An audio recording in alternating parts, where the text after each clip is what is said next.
26મી જાન્યુઆરી એટલે કે 26 તારીખ પહેલો માસ 2001ની સાલ તેથી હતો શુક્રવાર સવારના 8:46 ધરતીકંપનો આંચકો ગુજરાત રાજ્યને લાગ્યો।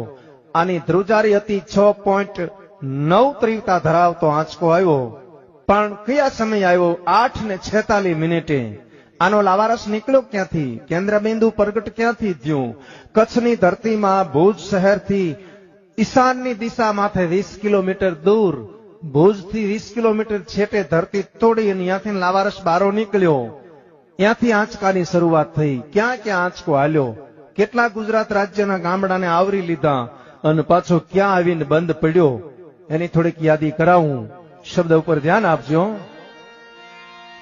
પ્રથમ ભાગે જ્યાં પ્રગટ થયો કચ્છમાંથી ધ્રાંગ લોડાઈને ધ્રુજાવ્યા, ભુજને લીધો ભરડો, અંજારને આંટો ફરી, ખીડો નાખી ખખડાવી, બચાવને ભાંગીને કર્યું ભૂકો, રાપરને રમઢોળતો, સામખિયાળીને નોરવા દીધી, શાન કે ભાન કેર કર્યો, કાળો ચૂંથી નાખ્યો ચકલાનો માળો।